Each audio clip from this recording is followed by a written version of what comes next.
성경 말씀 창세기 42장 18절 말씀부터 20절 말씀까지 같이 봉독하도록 하십시다.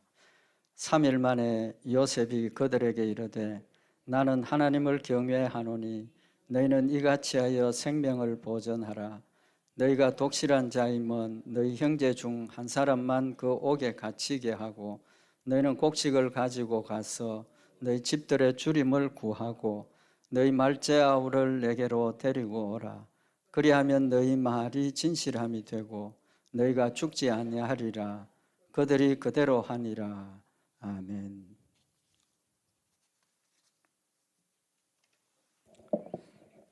올해는 매년 복받은 해지만 올해는 더 특별히 복받은 것 같습니다. 1월 1일이 주일이고 또 하나님을 만나고 또 우리가 마음에 은혜를 받고 또 한 해를 시작하게 되어서 복된 한 해인 것 같습니다.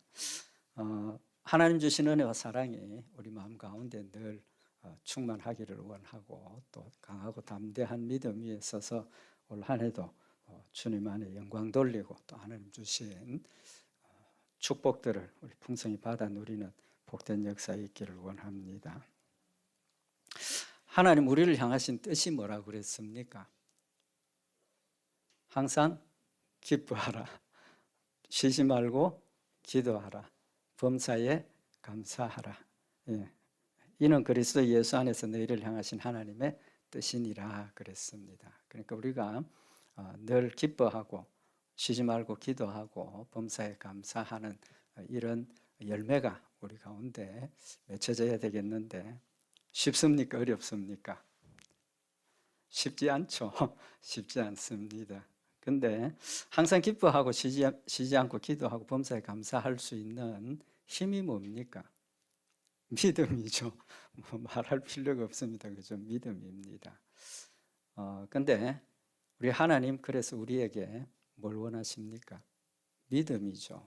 다르게 이야기하면 또 순종입니다. 그죠? 믿음과 순종은 동일한 이야기인데 순종입니다. 믿음으로 하나님을 섬기는 것. 또 하나님 우리에게 믿음을 원하시는데 하나님 원하시는 믿음 어떤 믿음입니까? 새해 첫날부터 질문이 많습니다. 하나님 우리에게 원하시는 믿음 어떤 믿음입니까? 예, 순종하는 믿음. 또 딴 거 기억나는 거 없으세요? 우리가 하나님을 믿으려 하는데 믿어집니까? 안 믿어집니까? 우리는 믿어집니다. 그죠? 왜? 하나님께서 믿음을 주셨기 때문에. 믿음 내가 노력해서 믿어지는 게 아닙니다. 내가 열심히 연구하고 공부하고 뭐 배우고 마음에 새긴다고 믿어지는 거 절대로 아닙니다. 하나님께서 나를 택하셨기 때문에 저절로 믿어지는 겁니다. 저절로 믿어지는 거예요. 그런데 문제가 뭐냐 하면 그 믿음에도 뭐가 있습니까? 차이가 있다는 겁니다. 믿음의 분량의 차이가 있다는 거죠. 그럼 하나님께서 우리에게 원하시는 믿음은 완벽하게 하나님의 말씀을 믿고 순종하는 거, 완벽하게 순종하는 거. 예수님처럼 죽기까지 순종할 수 있는 그런 믿음을 원하시는데 우리 그렇게 못하죠. 그렇게 못합니다. 완벽한 믿음을 가지려면 뭐가 필요합니까? 무조건 믿어야 됩니다. 무조건. 우리들 무조건 믿어라. 뭐 이런 이야기들도 하는데 하나님 우리에게 무조건 믿으라 하시는 하나님 절대로 아닙니다. 절대로 아니에요. 하나님 우리에게 믿음을 요구하시지만 무조건 믿으라가 아니라 우리가 믿을 수 있는 근거를 보여주시고 믿으라 하십니다. 보여주시고 믿을 수 있도록 도와주시고 그걸 가지고 믿도록 하시는 하나님이시지 무조건 믿어라 왜 안 믿느냐 꿀밤 팍 주고 그런 하나님 아니시라는 겁니다. 왜 이 말씀을 드리느냐 하면 우리가 항상 기뻐하고 쉬지 말고 기도하고 범사에 감사하라 하시면서 하나님께서 우리가 믿음을 가지면 항상 기뻐할 수 있습니다. 그죠? 완벽한 믿음을 가지면 슬픈 일이 닥치고 어려운 일이 닥치고 낭망할 만한 그런 일이 닥쳐도 뭐가 있습니까? 하나님을 믿으니까 항상 기뻐할 수 있습니다. 죽는 것도 기쁨이 될 수 있습니다. 쉬지 말고 기도하라 하셨는데 확실하고 분명한 믿음이 있으면 늘 하나님을 기억을 하고 하나님을 찾고 기도할 수 있습니다. 또 하나님 주신 약속을 믿고 하나님 나를 사랑하신다는 사실을 믿으면 범사에 감사할 수 있지 않습니까? 감사할 수 있어요. 그 문제는 뭡니까? 우리 믿음이 연약하기 때문에 사탄이 때로는 의심을 주고 사탄이 욕심을 가지고 우리를 유혹을 하고 이제 그게 넘어지니까 걱정하게 되고 염려하게 되고 때로는 원망하게 되고 불평하게 되고 또 마음이 막 불안해서 고통 가운데 지나게 된다는 겁니다. 서론이 길어졌는데 하나님께서는 우리의 이런 연약함을 아시기 때문에 무조건 믿으라 하시지 않고 믿을 수 있는 근거들을 자꾸 주십니다. 근본적으로 하나님께서 우리에게 주신 약속이 뭡니까? 우리에게 제일 힘이 되는 약속이 뭡니까? 죽은 다음에 우리는 뭐가 있습니까? 천국이 있지 않습니까? 그러니까 이 땅의 것 때문에 현실 때문에 막 일희일비할 필요가 없다는 거죠. 사실 그게 없어야 됩니다. 왜? 천국 가는 거니까. 우리가 천국을 바라보고 있으니까 이 땅의 것들은 잠시 지나가는 것으로 얼마든지 우리가 평안할 수 있다는 겁니다. 그럼에도 불구하고 우리가 그렇게 하지 못하는데 하나님께서는 우리에게 그 천국의 소망을 주셨고 그걸 확실히 믿을 수 있도록 계속해서 우리에게 보여주시고 근거를 주신다는 겁니다. 그럼에도 불구하고 우리가 그것을 느끼지 못하는 거예요. 하나님께서 우리에게 그걸 보여주시고 천국의 산 소망을 가질 수 있도록 도와주시는데도 불구하고 하나님이 보여주시는 것을 우리는 못 보고 지나갈 때가 많다는 겁니다. 그걸 못 느끼고 지나갈 때가 많다는 겁니다. 그걸 못 보니까 보여주셔도 못 보니까 뭐가 있습니까? 마음에 불안하고 원망하게 되고 이 땅에 집착하게 된다는 겁니다. 뿐만 아니라 우리가 감사하고 범사에 감사할 수 있는 일은 현실에 일어나는 문제들 그것까지도 하나님 사랑하는 자, 하나님께서 사랑하는 자, 하나님을 사랑하는 자에게 무슨 약속을 주셨습니까? 범사에 합력하여 선을 이루리라고 약속을 하셨지 않습니까? 그 약속을 믿으면 심지어 내가 뺨을 맞는 것까지도 심지어 내가 어떤 절망적인 상황에 처하는 것까지도 무슨 약속이 있습니까? 합력해서 선을 이루신다고 하셨으니까 지금 손해를 보는 것 같고 억울한 일을 당하는 것 같고 그런 상황에서도 그 약속을 믿으니까 범사에 감사할 수 있다는 겁니다. 항상 기뻐할 수 있다는 겁니다. 그런데 항상 하나님이 나와 함께하고 계심을 느낄 수 있도록 하나님께서 반드시 역사하십니다. 뭐가 문제입니까? 하나님 내 곁에 계시고 내 안에 계신 걸 우리가 느낄 수 있도록 하나님께서 자꾸 사인을 주시는데 우리의 마음이 어두워져서 우리의 마음이 잡초도 많고 가시덩불도 많고 뭐 이런 것들이 막 쌓여 있어서 그걸 못 느끼고 못 보고 지나가게 되니까 원망하고 불평한다는 겁니다. 결국 누구에게 책임입니까? 내 책임입니다. 그죠? 내 책임. 그래서 우리는 하늘나라의 산 소망을 가지고 뭐 해야 됩니까? 깨어 있어야 된다는 거죠. 깨어 있다는 건 뭡니까? 나한테 일어나는 모든 일들 가운데서 하나님의 함께 하심을 느끼고 알고 나에게 되어지는 그 과정에서 하나님이 간섭하시고 다스린다는 사실을 많이 알면 많이 알수록 많이 느끼면 많이 느낄수록 우리 마음에 뭐가 있습니까? 평안이 있지 않습니까? 하나님 10개를 보여주셨는데 5개밖에 못 보면 내 마음에는 5개 정도의 평안만 가지는 겁니다. 하나님 우리에게 똑같이 10개를 보여주시는데 어떤 분은 9개를 보고 10개를 보면 항상 기뻐하고 범사에 감사할 수 있다는 겁니다. 그래서 우리는 하나님 주신 약속을 믿는데 두 가지. 하나는 천국의 소망을 마음에 확실하게 가져야 한다는 거예요. 두 번째는 항상 함께 하시는 하나님의 역사를 우리가 보고 깨닫고 느낄 수 있어야 된다는 겁니다. 서론 길어졌는데 결론입니다. 그것을 우리에게 깨우쳐 주시는 말씀이 오늘 여기 창세기에 있는 이 말씀입니다. 이 말씀의 내용은 우리가 다 잘 아시는 내용이죠. 요셉이 애굽으로 팔려가서 뭐가 됐습니까? 총리 대신이 됐죠. 뭐 왕이나 마찬가지입니다. 그죠? 왕이 가지는 그런 정권을 가지고 이제 나라를 다스리는데 하나님께서 예언하신 대로 7년 풍년, 7년 기근이 들어서 그 전 세계에 양식이 없어지고 이제 기근이 들었죠. 그 상황에서 이제 야곱이 양식이 필요하니까 요셉의 형들을 애굽으로 보내죠. 곡식을 사러. 곡식 파는 자리에 앉아 있다가 형들이 온 것을 요셉이 봤습니다. 그죠? 보고 요셉은 알았는데 형들은 상상도 못했죠. 모르고 있는 거기에 이제 요셉이 형들을 누명을 씌웁니다. 그죠? 너희들 정탐꾼이다. 이제 그러면서 뭐 아버지 소식도 묻고 뭐 이러면서 자기 동생 태어난 것도 듣게 됩니다. 그러면서 요셉이 너희들 정탐꾼이다. 너희가 진실을 밝히려면 너희가 이야기했던 그 막내 동생을 데리고 오너라. 이제 그렇게 이야기를 하고 옥에 가두죠.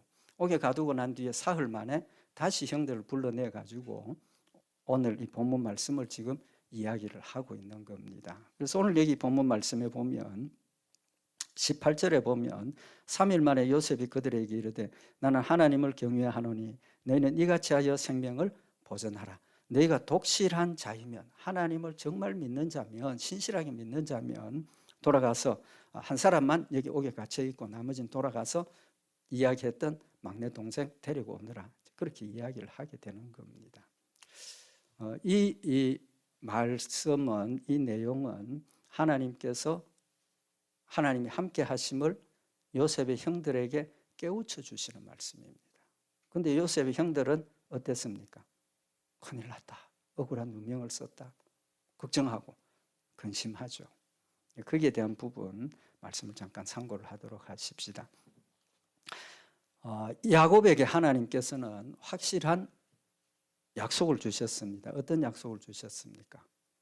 우리 잘 아는 것처럼 형을 속이고 아버지를 속이고 형이 받아야 할 축복 기도를 받고 형이 동생을 죽이려고 작정을 하고 도망을 갑니다. 외삼촌 집으로 가는 길에 하나님께서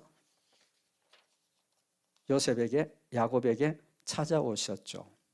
그래서 야곱에게 하신 말씀이 창세기 28장 15절에 보면 내가 너와 함께 있어 네가 어디로 가든지 너를 지키며 너를 이끌어 이 땅으로 돌아오게 할지라 내가 네게 허락한 것을 다 이루기까지 너를 떠나지 아니하리라. 하나님께서 외삼촌 집으로 가는 야곱을 찾아오셔서 내가 반드시 너와 함께 하겠고 그곳에 지키겠고 다시 돌아오게 하겠다고 분명한 약속을 주셨습니다. 야곱은 어땠습니까? 그 야곱이 하나님 약속을 듣고 하나님 말씀대로 이루어 주시면 이곳이 하나님의 전이 되겠습니다 라고 약속을 하고 서원을 하죠. 외삼촌 집에 갔습니다. 근데 오늘 지금 여기 봉독해 드린 말씀처럼 하나님께서 야곱이 외삼촌 집으로 갈 때 오셔서 주신 약속이 뭡니까? 너 지금 외삼촌 집으로 가는데 내가 반드시 너와 함께하고 지켜서 돌아오게 하겠다고 약속을 하셨습니다. 야곱이 믿었습니까? 못 믿었습니까? 확실하게 믿지를 못했죠. 왜 그렇습니까? 확실하게 믿지를 못했으니까 하나님이 말씀대로 약속대로 이루어 주시면 내가 이곳에 돌아올 때 여기서 하나님 앞에 11조를 드리고 여기 전이 되고 하나님을 나의 하나님으로 모시겠습니다. 믿음이 연약하니까 그 약속을 하는 거죠. 외삼촌 집으로 가서 생활하던 야곱이 하나님께서 때가 되어서 고향으로 돌아가라고 명령을 하십니다. 창세기 31장 3절에 보면 여호와께서 야곱에게 이르시되 네 조상의 땅 내 족속에게로 돌아가라. 내가 너와 함께 있으리라. 여전히 같은 약속을 하시죠. 이제 고향으로 돌아가라. 내가 너와 함께 있겠다. 그런데 고향으로 돌아가는 야곱의 마음속에 뭐가 있습니까? 얼마 전에 말씀 상고했지만 형이 아직도 동생을 죽이려고 칼을 갈고 있다는 거죠. 야곱의 마음에 두려움이 있죠. 가는 길에 하나님께서 뭘 보여주십니까? 마하나임, 하나님의 군대를 보여주시고 야곱이 스스로 하나님의 군대라고 믿음을 고백하게 하셨습니다. 보여주시는 겁니다. 계속 하나님께서 찾아오셔서 내가 너와 함께 있겠다, 돌아가라, 함께 있겠다. 또 군대를 보여주셔서 내가 너를 보호할 능력이 있다라는 걸 자꾸 지금 보여주시는 겁니다. 그런데 야곱이 어쨌습니까? 못 믿었죠. 못 믿으니까 가는 길에 야복강을 건너기 전에 다 보내고 혼자 마지막에 남아가지고 도망갈 궁리를 하고 믿음이 연약하니까 이미 하나님께서 함께하고 계시고 보호하고 지키고 계심에도 불구하고 마음에 그것이 느껴지지 않고 믿어지지 않으니까 하나님이 보여주시는 걸 받아들이지 못하니까 뭐가 있습니까? 계속 염려하고 걱정하고 인간적인 방법을 내어놓는 겁니다. 근데 창세기 35장 3절에 보면 이제 가나안 땅에 돌아와서 하나님이 함께 하심을 체험을 하면서 하나님께서 책망을 하시죠. 너 나하고 서약한 거 왜 이때까지 하지 않느냐. 이 야곱이 깨달았습니다. 그래서 창세기 35장 3절에 보면 우리가 일어나 베델로 올라가자. 나의 환난 날에 내게 응답하시며 나의 가는 길에서 나와 함께 하신 하나님께 내가 거기서 단을 쌓으려 하노라. 깨닫지 못하고 약속을 이행하지 못하는 야곱 찾아오셔서 가서 너 약속한 거 이행하라고. 끝까지 하나님께서 야곱을 책망하시지 않습니다. 너 왜 이행하지 않느냐? 이제는 가서 이행해라. 그때야 야곱이 깨닫고 이제 돌아가자. 베델로 올라가자. 환난 날에 내게 응답하시며 나의 가는 길에서 나와 함께 하신 하나님께 내가 거기서 단을 쌓으려 하노라. 자신의 믿음 없었음을, 자신의 어리석음을 인정을 하고 이제 하나님께서 나와 함께 하셨다는 걸 믿음으로 지금 고백을 하는 겁니다. 그리고 서원을 이행을 하죠. 그러면 야곱의 마음속에 뭐가 생겼습니까? 하나님 약속하신 걸 이행하시는 신실하신 하나님이라는 사실을 믿었지 않습니까? 또 창세기 33장 19절에 보면 그 후에 그 장막 친 밭을 세겜의 아비 하몰의 아들들의 손에서 은 100개로 사고 거기 단을 쌓고 그 이름을 엘로헤 이스라엘이라 하였더라. 이제는 하나님 앞에 서원을 이행을 하고 마음속에 확실한 믿음이 있으니까 그 지역 이름을 엘로헤 이스라엘. 엘로헤는 하나님, 전능하신 하나님 그런 뜻입니다. 이스라엘은 누굽니까? 본인이죠. 하나님께서 야곱에게 너 이름을 이제는 이스라엘이라 하리라. 그러니까 스스로 하나님이 누구의 하나님입니까? 나의 하나님이시다. 나의 하나님. 고백을 했습니다. 믿음을 고백을 했습니다. 그 이후에 벌어진 일이 뭡니까? 요셉이 팔려가고 야곱은 죽은 줄 알았단 말이죠. 죽은 줄 알았어요. 팔려갔어요. 요셉이 팔려가는 그 일은 하나님께서 아브라함에게 약속하신 약속이 성취가 되는 출발입니다. 하나님께서 아브라함에게 무슨 약속을 하셨습니까? 가나안 땅을 너와 너 후손들에게 주겠다고 약속을 하시고 그냥 주겠다가 아니죠. 그 내용이 뭡니까? 너 후손들이 가나안 땅을 떠나서 400년 이방에서 객이되어서 400년 있다가 다시 돌아와서 이 땅을 가지게 될 거다. 그러니까 이 일 때문에 야곱이 식구를 이끌고 어디로 갑니까? 애굽으로 내려가는 거예요. 하나님께서 아브라함에게 하신 약속의 성취의 출발이 요셉이 애굽으로 팔려가는 겁니다. 죽이려고 했는데 하나님께서 역사하셔서 팔려가게 하신 거죠. 야곱이 애굽에 가서 종살이하고 누명을 쓰고 죽을 그런 상황이 되었지만 하나님께서 그 일을 통해서 그에게 애굽의 총리가 되는 놀라운 역사를 하나님 실천하셨다는 거죠. 그러면 지금 상황에 야곱이 양식이 없고 여러 가지 이제 그런 어려운 일이 닥쳤을 때 야곱이 엘로의 하나님이라는 고백을 했으면 양식 때문에 이런 걱정하면 됩니까? 안 됩니까? 안 되죠. 하나님께서 약속하신 걸 이제 말씀 좀 길어졌지만 말씀드린 대로 계속해서 하나님께서 보여주신 겁니다. 체험을 한 겁니다. 하나님께서 믿으라는 거예요. 믿었습니다. 엘로의 하나님이라고 믿음을 고백했습니다. 근데 또 지나고 나니까 여전히 근심하고 걱정하고 두려워하는 그런 상황이 된 거죠. 그래서 형들이 가서 이제 곡식을 사가지고 돌아왔는데 돌아온 아들이 뭐라고 이야기를 합니까? 아버지 양식 사가지고 왔습니다. 그래 잘했다. 근데 큰일 났습니다. 뭐가 큰일이냐?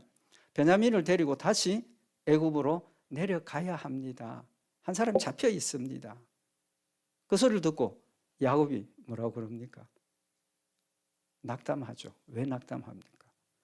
요셉을 뜨겁게 사랑했던 아버지가 그 사랑하는 아들을 잃어버렸는데 그 아들 뒤를 이어서 베냐민을 하나님이 주셔서 요셉 보듯이 그 베냐민을 사랑하고 아끼고 있는데 그 아들 데리고 다시 애굽으로 돌아가야 한다 하니까 야곱의 마음이 걱정이 생긴 거죠.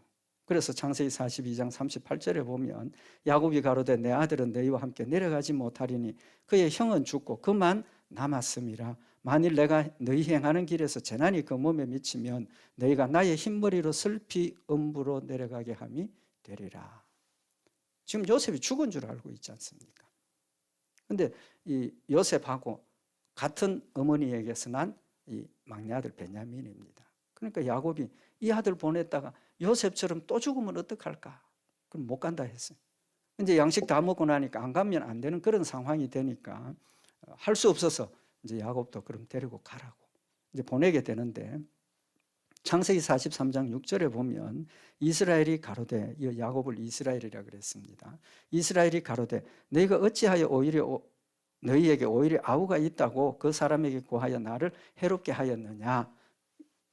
자신의 아들들에게 너 이런 해로운 일을 나한테 왜 했느냐 원망을 하고, 그 다음에 창세기 43장 14절에 보면 전능하신 하나님께서 그 사람 앞에서 너희에게 은혜를 베푸사 그 사람으로 너희 다른 형제와 베냐민을 돌려보내게 하시기를 원하노라.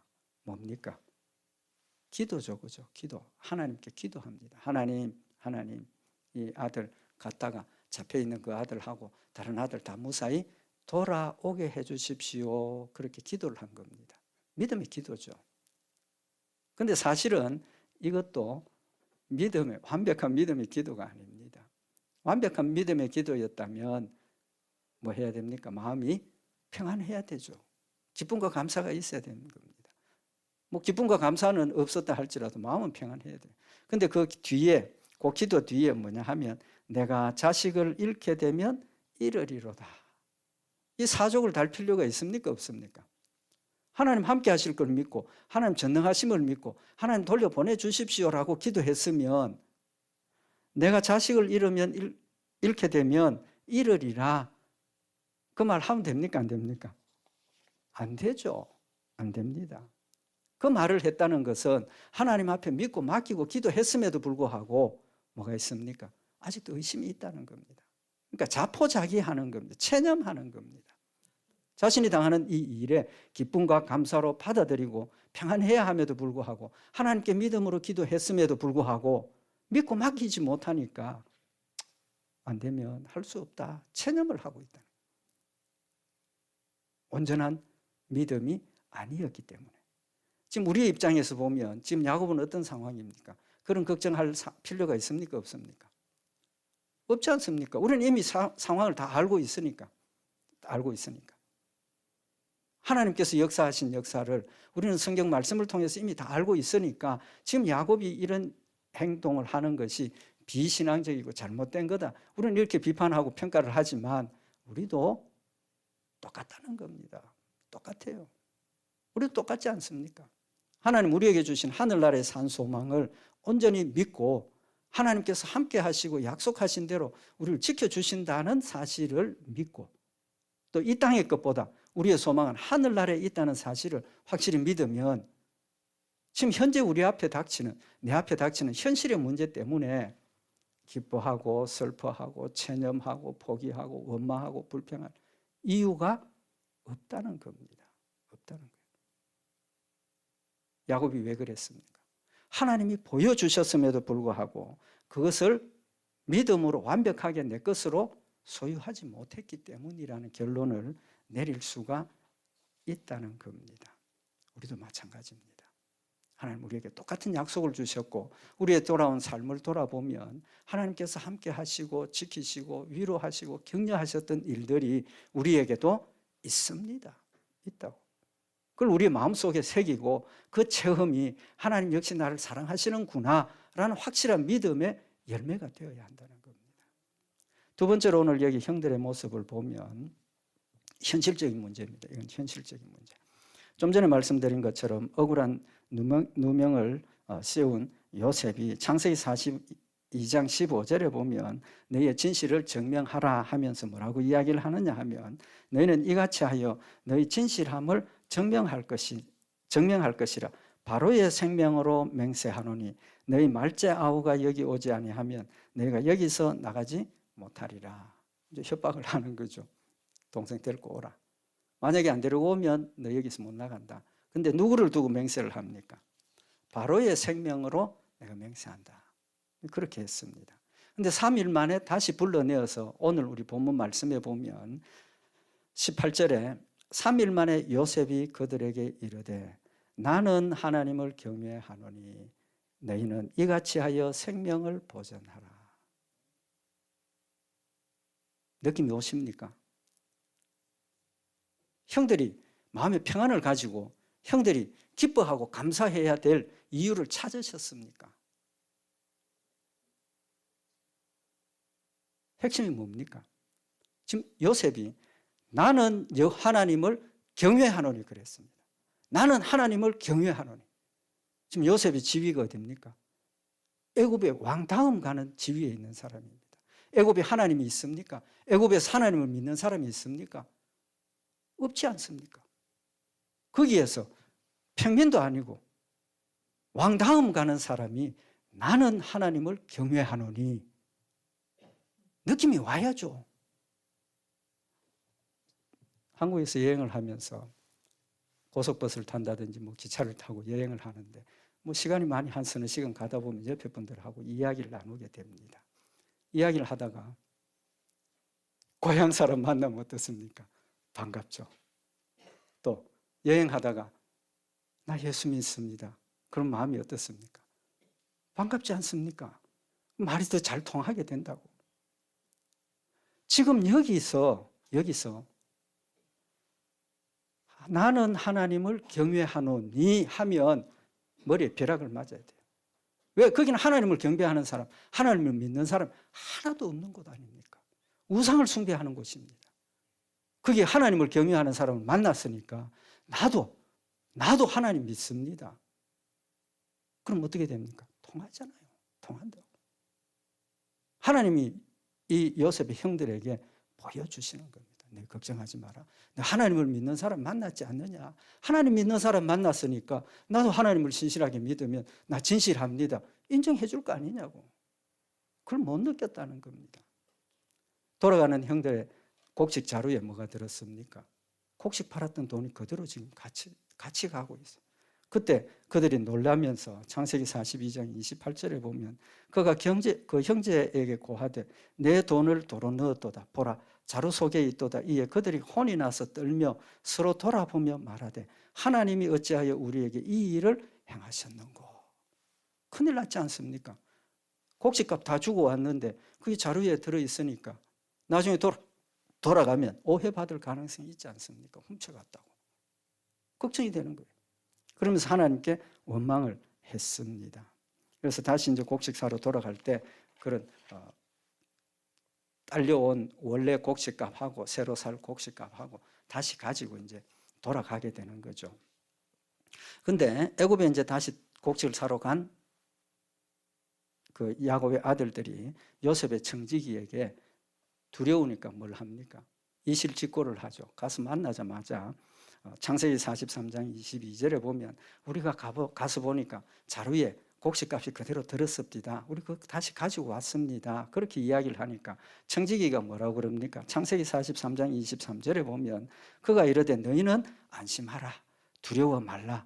너희 하나님, 너희 아버지의 하나님이 재물을 너희 자루에 넣어 너희에게 주신 것이니라. 요셉이 아니고 요셉의 집에 근무하는 청지기가 이 사람은 완벽한 애굽 사람입니다.